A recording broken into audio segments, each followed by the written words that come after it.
AI Safety Connect series of events that we've been running for the past 4 days now. Jan, Tanin? Yep. You want to say? Excuse me.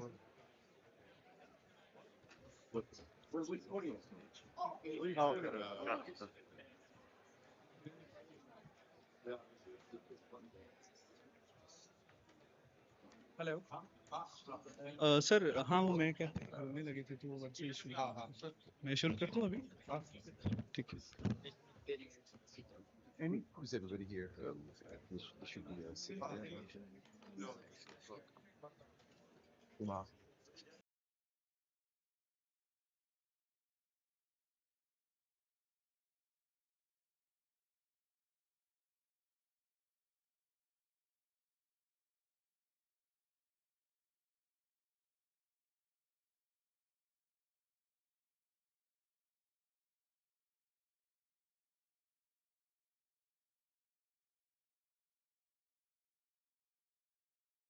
Patience and let's welcome Mr. Adit. So it's been. Can you repeat that to me?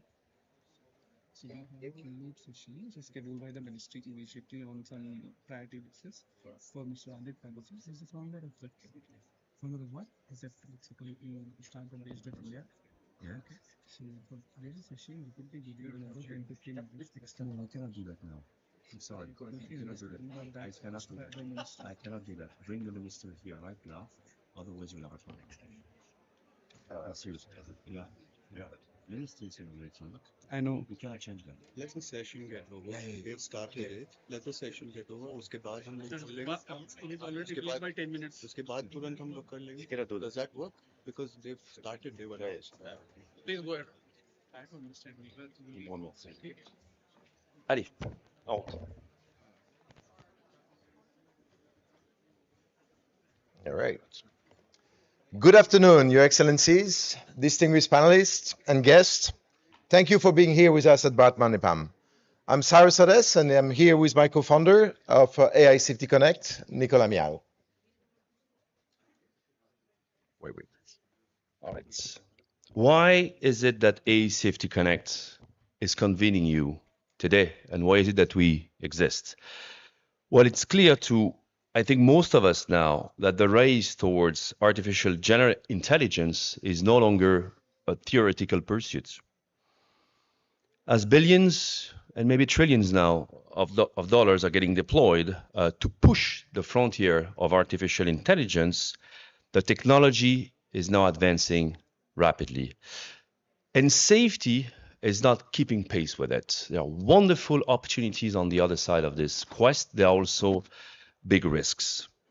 And so that's the purpose, that's the reason AI Safety Connect was founded. AI Safety Connect is there to help shape the frontier AI safety and secure agenda towards what I would frame as commonsensical AI risk management. AI Safety Connect has been founded to encourage global majority engagement into frontier AI safety. And AI Safety Connect has been connected to showcase concrete governance coordination mechanisms, tools, and solutions. So how we do this? We convene at each AI summit. So last year we started in Paris, this year in India, next year we're going to be in Switzerland. But we also convene at the UN General Assembly, right? We need a faster tempo for this safety discussion. So every 6 months, we have this global convening. We also do capacity building, and we also do trust building exercises at time behind closed doors. Well, this week in New Delhi has been an intense one, an impactful one. On Tuesday, we had a full day of panels, conference, solution demonstrations, and closed-door workshop discussions on some specific nuts to crack to advance AI safety. We, for example, had the privilege of hosting Prime Minister Dick Schoof from the Netherlands on stage to deliver a special address on the role of top leadership in advancing AI safety. Also engage with industry, engage with academia of India and abroad. So we had an extremely busy week beside our main event. We had this closed door discussion that I was mentioning yesterday and today, these closed door scientific dialogues. We're going to publish the results soon, that brought together senior industry leaders to discuss shared responsibility for AI safety. Well, obviously, none of this would happen without partnership. And we want to thank our co-hosts, the International Association for the Safe and Ethical AI and its director, Professor Stuart Russell, to whom I will hand over the floor in a few minutes, and the Digital Empowerment Foundation, who's anchoring us at the grassroots here with Osama Manzar. We'll close the session later on.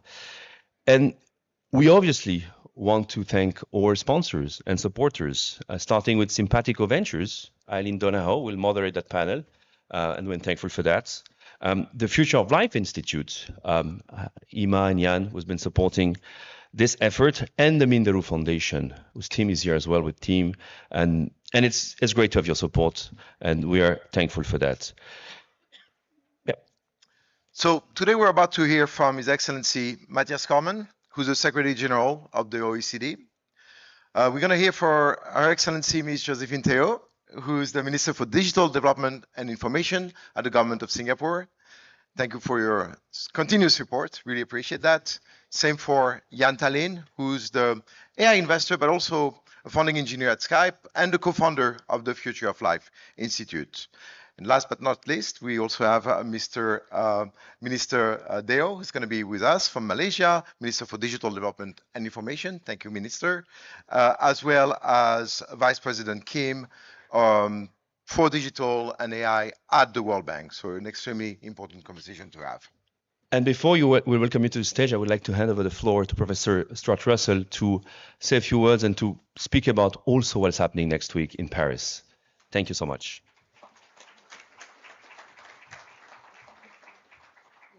Thank you very much, Cyrus and Nico. As Nico mentioned, the International Association for Safe and Ethical AI, or ICI, the world's worst acronym, is a global, democratic, scientific and professional society. We have several thousand members and approaching 200 affiliate organizations.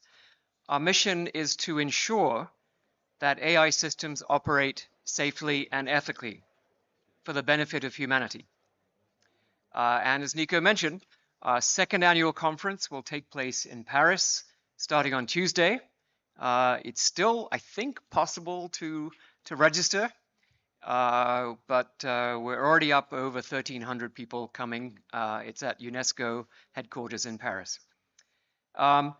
So achieving this mission of ensuring that AI systems operate safely and ethically is partly a technical challenge. How do we even build systems that have that property? But also a governance challenge. How do we ensure that those are the systems and only those systems get built? And this panel is mainly about this second challenge. And I think it's one on which global coordination is essential, because the harms, whether it's psychological damage to the next generation or loss of human control altogether, those harms cross borders, and we must coordinate to make sure that they don't happen or they don't originate anywhere. And it's, I think, fitting that we are having this summit here in India, which has really, among other things, championed the idea that everyone on Earth should have a say. And so with that, I will hand over to Eileen. Thank you very much. Thank you, Stuart. So Dr. Eileen Donahoe is the founder and managing partner of Simpatico Ventures. She's also the former US Special Envoy and coordinator for digital freedom and the ambassador to the UNHCR. Eileen? We welcome the speaker on the floor. Please, Your Excellency, Mr. Matthias Cormann, Mr. Gobind Singh Deo, Mrs. Josephine Teo, and Mr. Jan Tallinn, as well as Mr. Sangbu Kim, join us on stage. Thank you.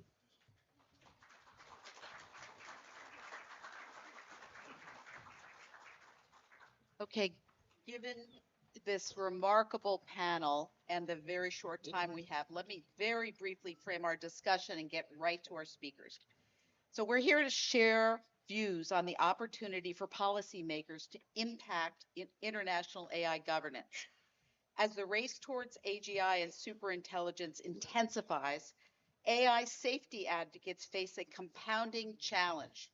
The technology is advancing rapidly and being deployed with minimal guardrails, while the risk management processes that do exist are either ill adapted to the magnitude of the risk, fragmented across jurisdictions, or insufficiently binding on developers, deployers, investors, and regulators. The result is an unharmonized governance landscape that fails to shape the behavioral incentives of those building and funding frontier AI. Economies, governments, and societies do not respond well to such mixed signals.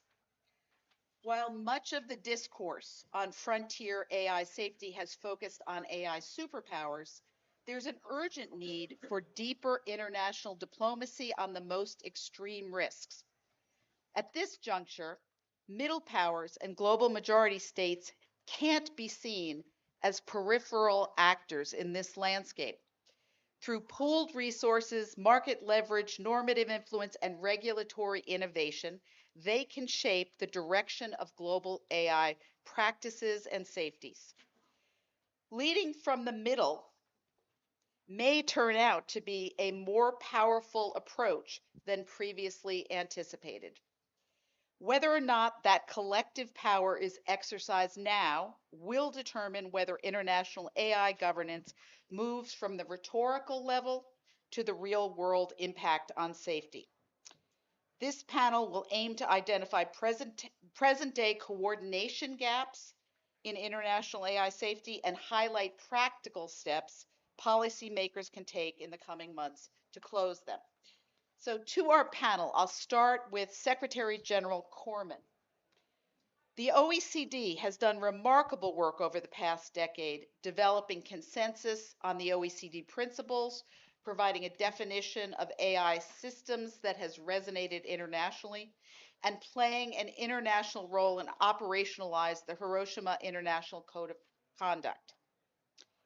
Along with those foundations, we now have the International AI Safety Report and the Singapore Consensus on Global AI Safety Research Priorities.